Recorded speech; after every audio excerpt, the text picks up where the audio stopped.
Já ligou? Uhum. Sério? Ah, liguei. Eita, menina. Primeiro vamos fazer nosso teatrinho. Ah, tá, nosso teatrinho. De novo, vai.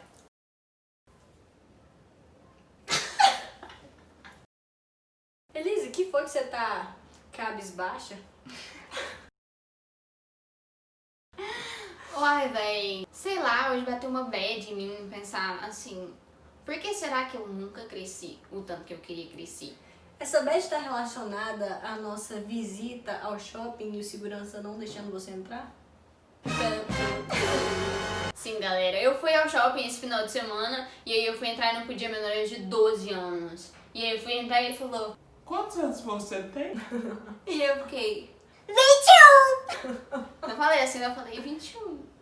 Mas aí isso me fez questionar, né? Por que será que as pessoas acham que eu tenho menos de 12 anos, né? Será que é porque eu não cresci? Será que é porque eu não sou alta? A cara de criança também não ajuda, né? Mas basicamente é isso. E hoje o tema do Saltinho é crescimento! Claquete, calma. 1, 2, 3 e... Solta a vinheta!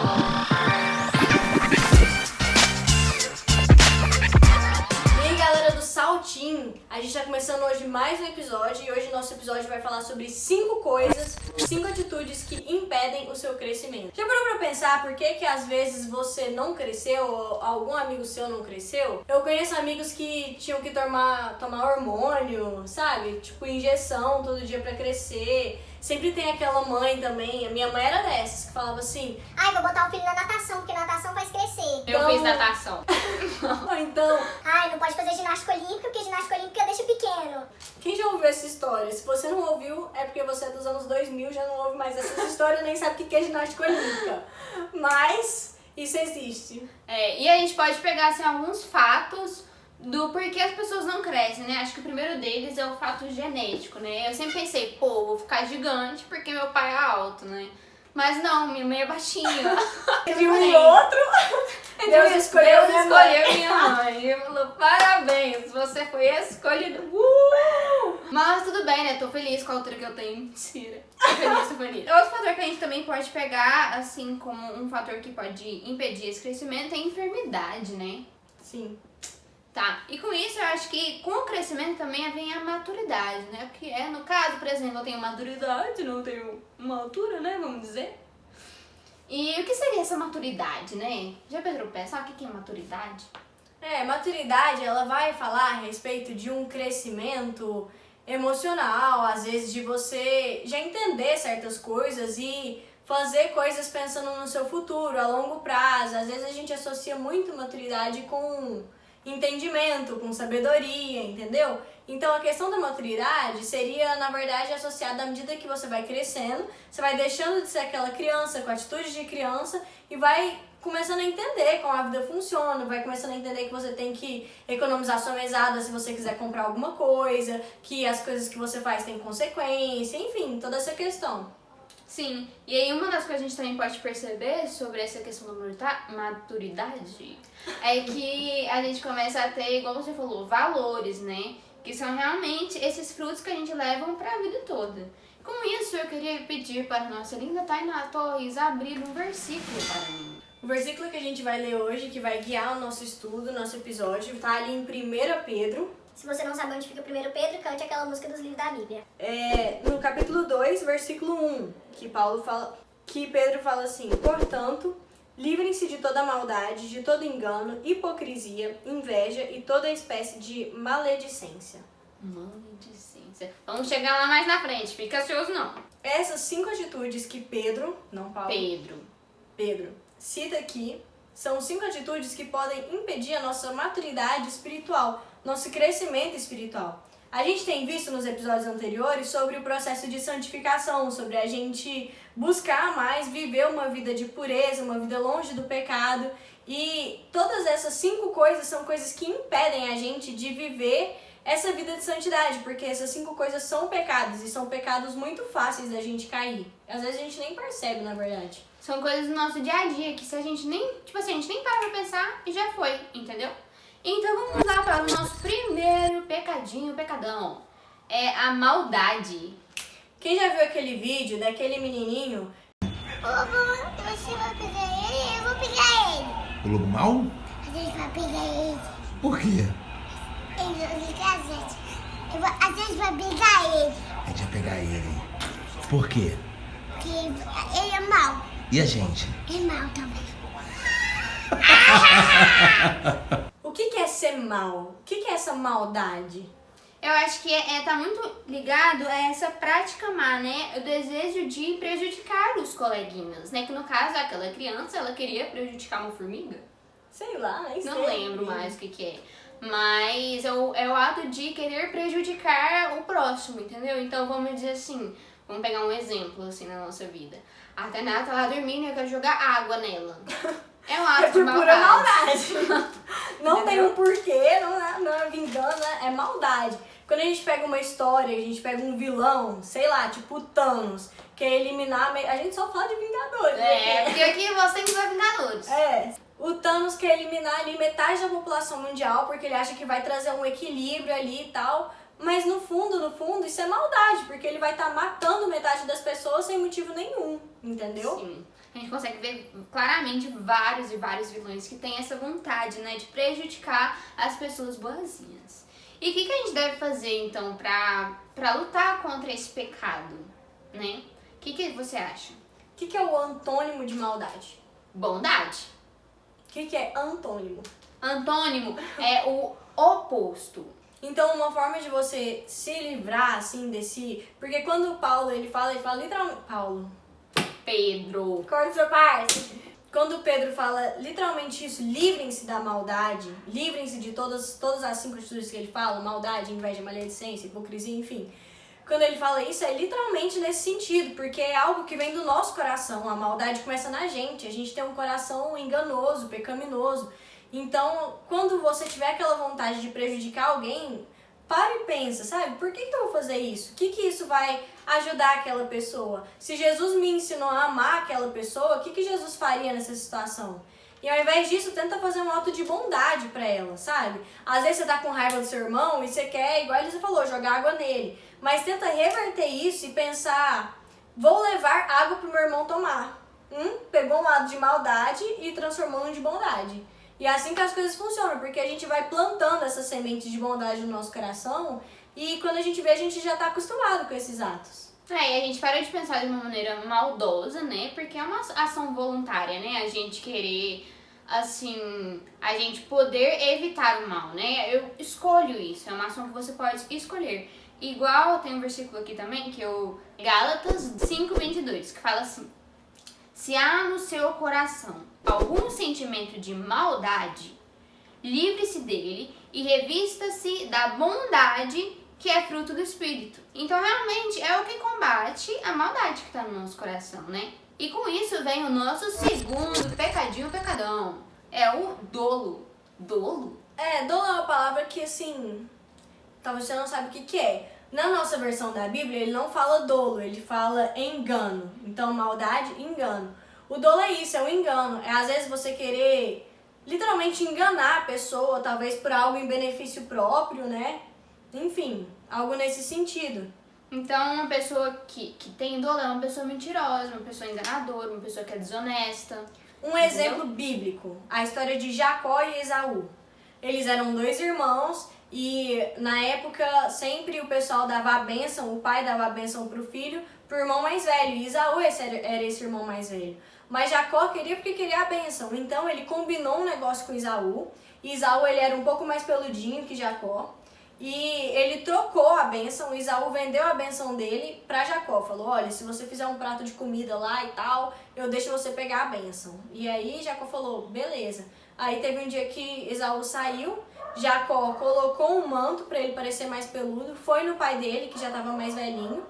E aí ele falou, enganou o pai dele pra pegar essa bênção. Então, é um exemplo de uma pessoa que manipulou aquela situação em benefício dele, enganando outra pessoa. Sim, com certeza. O que será que a gente pode fazer pra evitar, então, isso, né? Eu acho que a primeira coisa que a gente tem que fazer é orar, né? Pra pedir pra Deus pra que Ele tire isso de nós, tire esse desejo de enganar outras pessoas, né? Uma coisa que ajuda é você tentar sempre descobrir a raiz do seu problema, a raiz do seu pecado. Então, por que que eu quero enganar aquela pessoa? Por que que eu quero mentir para aquela pessoa? É por causa de algo que eu quero ganhar em cima disso? Ou então é porque eu me envergonho de alguma coisa? Então, por exemplo, eu falo pra Elisa: Ai, Elisa, sabia que na minha casa tem piscina? e às vezes nem tem piscina na minha casa, mas eu quero pagar de quem tem piscina em casa. Ainda mais nesse É um calor, quem vai exemplo ter uma piscina? muito idiota, mas que assim, às vezes a gente finge que é outra pessoa pras outras pra gente se sentir melhor, pra gente se encaixar num grupo, pra gente se sentir parecido com as outras pessoas. E a gente não precisa disso, Deus fez a gente único. Cada um de nós tem uma característica peculiar que só você tem. E com isso nós podemos engatar já no nosso terceiro pecado, que é a hipocrisia. Eu entendo muito hipocrisia como um fingimento, uma simulação. Hipocrisia a gente pode pegar muito aquela questão do ator. O que é uma pessoa que atua? A pessoa que é um ator, ela atua uma situação que não é a vida dela. Então, por exemplo, o cara que fez Thanos, ele não é um malvado, ele não é o cara mauzão lá na vida real. Na verdade, a gente nem sabe como ele é, né? Porque tem certeza que roxo ele não é. Então, assim, ele tá atuando, entendeu? Então, se a gente pegar para os dias de hoje, o que seria, então, uma pessoa hipócrita, né? Dessa forma, às vezes parece que é muito parecido com um engano, mas tem uma diferença. O hipócrita, ele normalmente defende uma ideia e as ações dele vão contra essa ideia. Então, na Bíblia, quando Jesus vem e ele conversa com os fariseus, ele chama muitos fariseus de hipócritas. Por quê? Porque eles sabiam da doutrina, eles sabiam dos mandamentos. Naquela época eles tinham a Torá, que é como se fosse a Bíblia deles, só que a Torá só tinha os 5 primeiros livros da Bíblia hoje. Então tinha Levítico, tinha Deuteronômio, esses livros de leis. E eles sabiam as leis de cabo a rabo, expressão que adolescentes não entendem. Do início ao fim, eles sabiam tudo, decorado. E mesmo assim, eles não agiam, tipo, amando as outras pessoas, eles não faziam boas obras, entendeu? Então, o que é essa hipocrisia? Às vezes eu falar que eu amo Jesus, sigo Jesus, defendo a ideia de amar o próximo, mas tô lá todo dia batendo no meu irmão, tô lá todo dia desobedecendo meus pais. Poxa, eu tô sendo hipócrita com o que eu tô defendendo. Não que eu não vá ter pecado, porque todos os dias a gente cai em pecado e a nossa natureza é pecaminosa. Mas a gente tem que lutar contra isso. Ser hipócrita não é de vez em quando eu pecar, porque isso vai acontecer e eu vou me arrepender e eu vou pedir perdão. Mas é eu tentar lutar todos os dias contra esse pecado e tentar viver o que eu prego. Tentar viver o amor de Deus, o amor aos meus irmãos, entendeu? Exatamente. E com isso nós vamos para o nosso quarto pecado, que é a inveja. Inveja acho que é mais fácil, né, de falar sobre. Inveja é como se fosse um ciúmes maldoso, vamos dizer assim, né? Então, o que seria essa inveja? Por exemplo, igual a Tainá falou que ela tem uma piscina em casa. Pô, eu quero ter uma piscina em casa, saca? Tipo, isso já é meio que uma inveja lá no fundo, entendeu? Às vezes, por exemplo, uma coisa muito fácil da gente ver se a gente tem inveja ou não é, por exemplo, você é best friends lá do seu colega de classe e vocês estudam junto, vamos dizer assim, e você sai mal e o seu amigo sai bem. E ele chega todo animado pra você e fala: cara, olha só, tirei 10 na prova. E aí você fica tipo: uau. E às vezes você estudou junto com ele as mesmas coisas, às vezes você até foi quem ensinou ele a matéria, quem nunca. E aí você tirou 5. E ele tirou 10. E você fica pensando... Ai, velho, queria ter tirado 10. E às vezes você chega a ter um pensamento maldoso, tipo assim... Ai, velho, que injusto, queria que ele tivesse tirado 5, igual eu. Por que a gente não tirou a mesma nota, né? Então isso sim já é inveja. E quem são as pessoas que podem resistir a esse tipo de pecado? Nós, os cristãos, porque Deus nos dá essa capacidade. Ele enviou Jesus como exemplo perfeito para mostrar que a gente consegue viver uma vida assim, que a gente consegue lutar contra o pecado. Então, a gente tem que tentar mesmo buscar em Deus a força pra gente não ter esse tipo de pensamento, não ter esse tipo de vontade, entendeu? Eu até peguei aqui um manual de como se livrar da inveja. Como o primeiro ato, arrepender-se. É você notar o que você fez de errado, que você realmente estava com essa inveja no seu coração e arrepender de ter tido isso, entendeu? Então acho que é a primeira coisa que a gente tem que fazer, né? Entender que inveja é pecado. Então, primeira coisa, você tem que entender que essa inveja é pecado, ver de quem você está tendo inveja ou do que você está tendo inveja e pedir perdão mesmo pra Deus, tipo, nossa, Deus, realmente eu falhei. Não é tipo assim, nem tava com inveja não, sabe? Tipo, eu tava achando legal, tipo, a apreciação. Existe uma diferença, né, entre as duas coisas. A inveja é um sentimento ruim, é algo que você deseja que você deseja ter aquilo que a outra pessoa tem e que você fica pensando que às vezes é injusto ela ter e você não. Mas a apreciação não, é quando eu vejo que a Elisa tem uma piscina em casa e eu falo, Pô, que bacana, Elisa. Nossa, que massa, sabe? não é tipo assim, Ah, é bom pra você, né? E tipo assim, ver esse amigo seu que tirou 10 e falar, Caraca, mano, a gente estudou junto, saca? Que Tipo, bom você que merecia tirou, essa saca? nota, Que muito bom, bom. feliz por você. E uma coisa que também acho bem legal pra gente fazer é orar pelas pessoas que a gente tem, que a gente sente essa inveja. Por exemplo, teve, sei lá, esse amiguinho, ou pode até não ser um amigo, né? Pode ser uma pessoa distante, que tirou uma nota muito boa, que é o bambambam da classe, e você tem inveja disso, porque você queria ser o bambambam. Então, uma coisa que você pode fazer pra te ajudar a lutar contra isso é orar por aquela pessoa, né? Deus fala pra gente orar pelos nossos inimigos, não que a pessoa seja um inimigo, né? Mas vocês entenderam aqui. Pra você orar, pra que Deus tire primeiramente esse sentimento de você, pra que Ele também abençoe a outra pessoa, pra ela continuar tirando nota boa. E pra você também continuar, assim, buscando essa nota, né, meus amigos? Porque chegar lá já é outra história.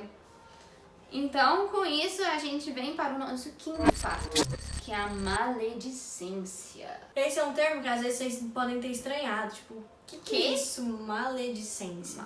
Mas maledicência é só uma palavra difícil pra falar mal dos outros. Falar fofoca. São os mais difíceis da gente controlar, da gente perceber, porque são os mais fáceis da gente pecar, os mais fáceis da gente cair. Então, às vezes é muito tentador você ver uma coisa que aconteceu, chegar na sua amiga ou no seu amigo e falar, cara, Você viu minha moça falando coisa? Mentira. então, às vezes, sei lá, aconteceu uma polêmica na sua escola, fulano que ficou com ciclano lá. Nossa, viu que fulano ficou com ciclano? Cara, é a vida dele, sabe? Às vezes até em coisas muito simples que a gente não percebe, em um tipo... Nossa, você viu como a Catarina engordou? Ou então tipo... Nossa, Afonso nem engordou. Afonso tá magro, né? Não tá? Magro. Você viu o que tá acontecendo na vida Será que os pais dele? dele não estão dando comida pra ele, não? Eu acho que tá acontecendo alguma coisa na casa dele, sabe? Às vezes você acha que tá falando algo pra ajudar, sabe? Tipo assim, não, mas eu falei isso pra Elisa, foi pra ajudar, pra gente pensar. Não, sabe? Antes de você falar alguma coisa, pensa, por que eu preciso contar isso pra minha amiga ou pro meu amigo? O que isso vai me trazer de benefício? Será que realmente é pra ajudar? E se é pra ajudar, será que eu não tinha que pedir permissão pra aquela pessoa, pra contar da vida dela pra outra pessoa? Porque tudo bem a Elisa me contar da vida dela e falar assim, poxa, Tainá, não sei o que fazer. E eu falar pra ela, Elisa, vamos pegar conselho com mais alguém? Vamos conversar com a Tati?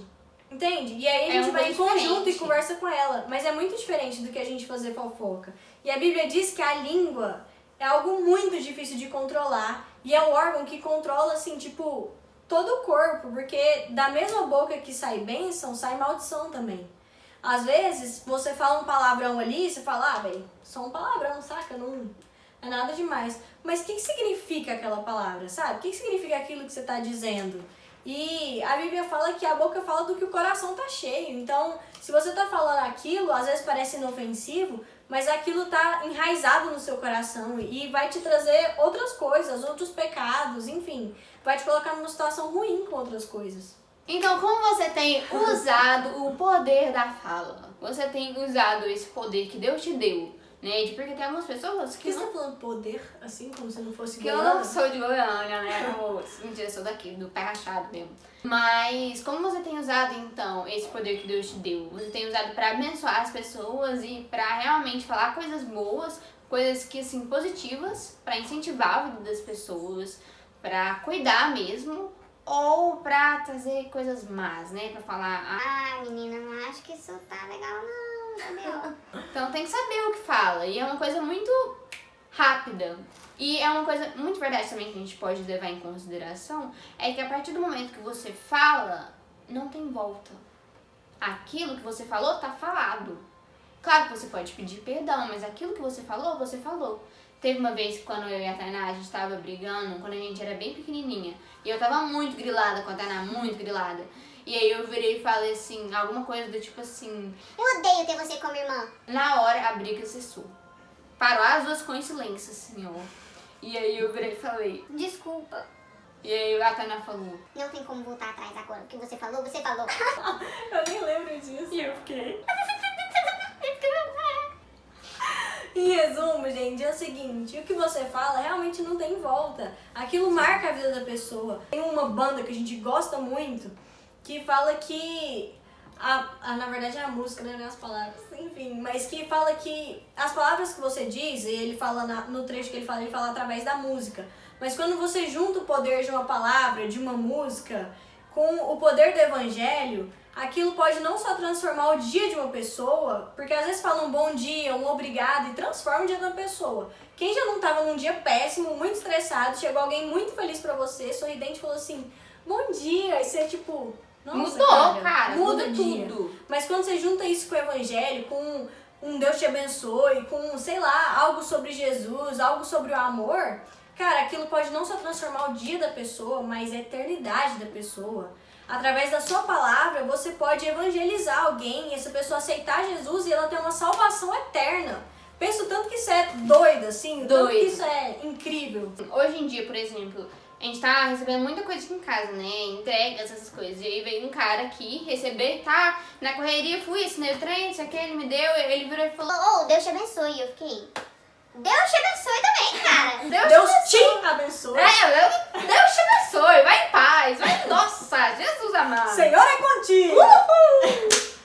Enfim, gente, então essas são as 5 atitudes para você eliminar da sua vida. Recapitulando: maldade, engano, hipocrisia, inveja e maledicência.